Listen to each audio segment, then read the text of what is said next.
बोल दिया तो भैया मिलेगा ही मिलेगा, अमित शाह ने बोल दिया तो मिलेगा मिलेगा। 10,000 रुपए लोगों को मिले, कुछ लोगों को 10,000 रुपए मिले, लेकिन 10,000 रुपए से होता क्या है? सहारा एक ऐसा चीज ही है। हाँ। मतलब लोग इसके ऊपर मुद्दा, लोग एक तो हिम्मत करके उठाते हैं, और जो लोग हिम्मत करके उठा रहे हैं उनको देख रहे हैं कि हम किस तरीके से दबा दिया जा रहा है, किस तरीके से बोलने नहीं दिया जा रहा है, पार्टी से निकाल दिया जा रहा है। ये ऐसा क्या है?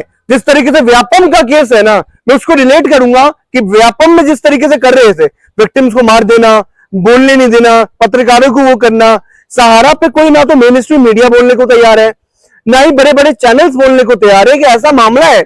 क्यों डर है? किस चीज का डर है उनको? बल्कि उनको देखना चाहिए कि जिस तरीके से गरीबों का जो पैसा लगा हुआ है सहारा के अंदर, एक अगर मुहिम चलाया जाए और मुहिम किया जाए और एक मेन स्ट्रीम मीडिया ले लीजिए, बड़े बड़े लोग ले लीजिए, तो कहीं ना कहीं सहारा के चांसेस होंगे पैसा वापस आने का। सरकार को झुकना पड़ेगा, सरकार को पैसा देना पड़ेगा।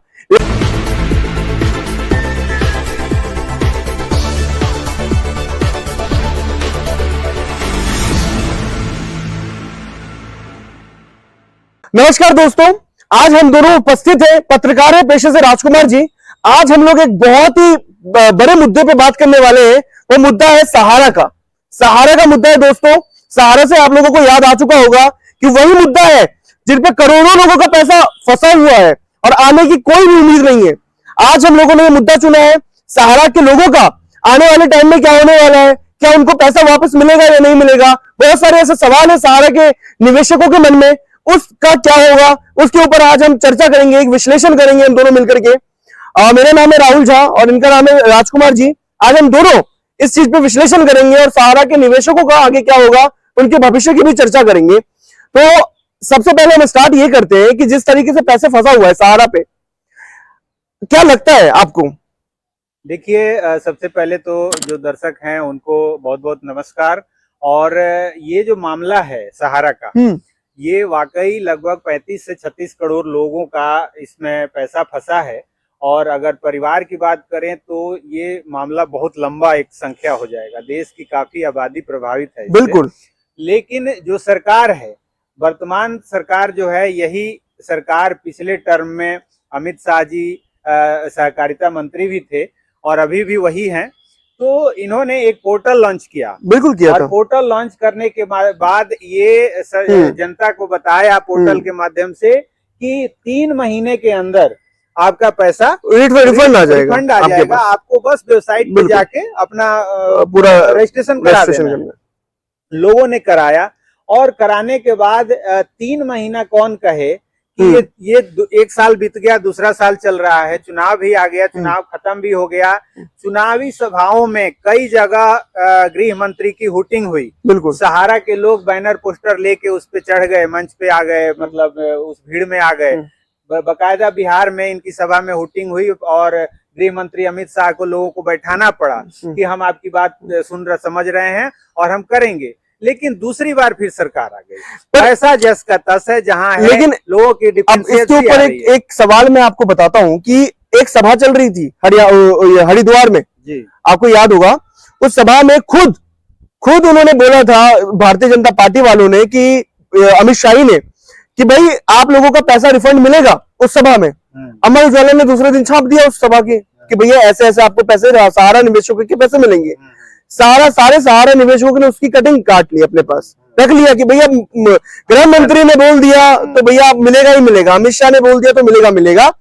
एक उम्मीद था उन लोगों के ऊपर, लेकिन ऐसा कुछ नहीं हुआ।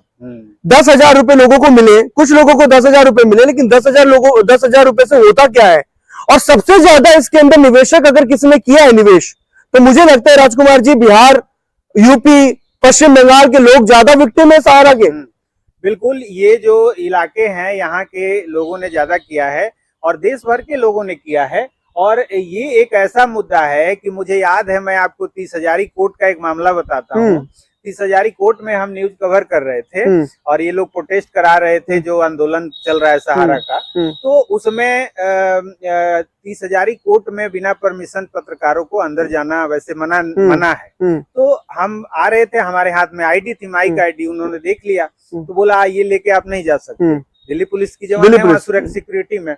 तो फिर भी हमने कहा कि नहीं, बाइक तो हमारी अंदर खड़ी है, तो हम अपना आ गए, एंटर कर गए। जब अंदर आ गए तो वही दिल्ली पुलिस का जवान हमसे पूछ रहा है कि अच्छा रिकॉर्ड मत कीजिए, ये बताइए कि ये जो आप लोग हल्ला गुल्ला कर रहे हैं इससे पैसा वैसा मिलेगा? तो हमने कहा कि देखिए प्रयास तो जारी है, तो आप क्यों पूछ रहे हैं? तो बोला यार हमारा भी 2 लाख रुपया है। तो ये जो सहारा का मामला है, कोई ऐसा वर्ग नहीं है जिसका पैसा नहीं है, चाहे वो 10,000 हो चाहे 10 लाख हो, हर आदमी का फंसा है। जहां तक 1 मिनट रोकूंगा, जहां तक आपने 10,000 रिफंड की बात की, तो माने गिनती के लोगों का ये 10,000 रुपए आए हैं, नहीं तो ज्यादातर लोगों की डिफिशियंसी आ रही है और रिजेक्ट हो रहा है, उनका फॉर्म रिजेक्ट हो रहा है। कुछ ना कुछ कमियां बताई जा रही हैं। किसी को बताया एप्लीकेशन नंबर गलत है, किसी का फोटो गलत है, किसी का आधार गलत है। सहारा के लोग पिछले साल एक प्रदर्शन कर रहे थे, मुझे अभी भी याद है। जी जी राजकुमार जी, अभी भी याद है वो बात। हाँ, कि एक जंतर मंतर पे प्रदर्शन कर रहे थे, हम लोग भी वहीं पे थे जी। जेडीयू के नेता और सुप्रीमो नीतीश कुमार वहां पर आए हुए थे, उनके उसमें उनका कार्यालय बिल्कुल चिपका हुआ है जंतर मंतर से। जेडीयू जो वहां के सहारा के निवेशकों के लोग थे, उनका गुस्सा इतना ज्यादा बढ़ गया कि वो उनके कार्यालय में घुसने लग गए। बल्कि उनका एक फरमान था कि हम जो है कहीं ना कहीं वहां तक पहुंचा दे बात, नीतीश कुमार तक वो बात रखे, पहुंचाए। इससे हमें अंदाजा लगता है कि कितने लोग जो है बिहार के घर घर में एक विक्टिम है, बिहार के घर में विक्टिम है। उत्तर प्रदेश ले लीजिए, पश्चिम बंगाल ले लीजिए, हर जगह पूरे इंडिया के अंदर घर घर में आपको सहारा के विक्टिम मिल जाएंगे। और बस उनका एक ही चीज है, कुछ लोग तो रहे भी नहीं इस दुनिया के अंदर। बिल्कुल ये बात सही है। और जिस प्रोटेस्ट की आप बात कर रहे हैं, उस प्रोटेस्ट में मैं भी था, और वो लोग काफी सिक्योरिटी के बाद भी नीतीश की गाड़ी तक पहुंचना चाहते थे। उनका गुस्सा था कि नीतीश सीएम है और सबसे ज्यादा पैसा उनके प्रांत का लगा हुआ है, तो वो इसमें कहीं ना कहीं आवाज उठाएं। लेकिन नीतीश चले गए, सुरक्षा का जो उनके जो गार्ड थे उनको कवर करके लेके चले गए। और अब जहां तक लोगों की बात है, वो ये है कि सरकार इस मैटर पे कुछ बोलना नहीं चाह रही है। चुनाव खत्म हो गया, जब भी विधानसभा की चुनाव आती है तो कुछ ना कुछ लॉलीपॉप दी जाती है। कल का मैं वाकया बताता हूं। लोकसभा में पप्पू यादव हैं, जो निर्दलीय सांसद जीत के आए हैं पूर्णिया से, उन्होंने सहारा का मुद्दा उठाया। लेकिन जैसे ही उन्होंने सहारा का मुद्दा उठाया, उनके माइक बंद कर दी गई और उनका टाइम ऑफ कर दिया गया, उनको बैठा दिया गया। ऐसे पिछले सरकार में जेडीयू के ही नेता थे, महावीर प्रसाद या कुछ नाम था उनका, उन्होंने 2 बार इस मुद्दे को उठाया था लोकसभा में, लेकिन तीसरी बार उनको टिकट ही नहीं दिया गया। इस बार सहारा एक ऐसा चीज ही है, मतलब लोग इसके ऊपर मुद्दा लोग एक तो हिम्मत करके उठाते हैं, और जो लोग हिम्मत करके उठा रहे हैं उनको देख रहे हैं कि हम किस तरीके से दबा दिया जा रहा है, किस तरीके से बोलने नहीं दिया जा रहा है, पार्टी से निकाल दिया जा रहा है। ये ऐसा क्या है? जिस तरीके से व्यापम का केस है ना, मैं उसको रिलेट करूंगा कि व्यापम में जिस तरीके से कर रहे थे, विक्टिम्स को मार देना, बोलने नहीं देना, पत्रकारों को वो करना, सहारा पे कोई ना तो मेन स्ट्रीम मीडिया बोलने को तैयार है, ना ही बड़े बड़े चैनल्स बोलने को तैयार है कि ऐसा मामला है। क्यों डर है? किस चीज का डर है उनको? बल्कि उनको देखना चाहिए कि जिस तरीके से गरीबों का जो पैसा लगा हुआ है सहारा के अंदर, एक अगर मुहिम चलाया जाए और मुहिम किया जाए, और एक मेन स्ट्रीम मीडिया ले लीजिए, बड़े बड़े लोग ले लीजिए, तो कहीं ना कहीं सहारा के चांसेस होंगे पैसा वापस आने का। सरकार को झुकना पड़ेगा, सरकार को पैसा देना पड़ेगा, लेकिन हमारे देश में सहारा के नाम लेने से लोग डर रहे हैं। नहीं, सही बात है। और जो प्रदर्शनकारी हैं, जो आंदोलनकारी है, कई लोग मुझसे जुड़े हैं। एक जन आंदोलन संघर्ष न्याय मोर्चा है यूपी से, अभय देव शुक्ला है उसके अध्यक्ष, हमसे बात होती है उनकी, अभी भी बात होती है।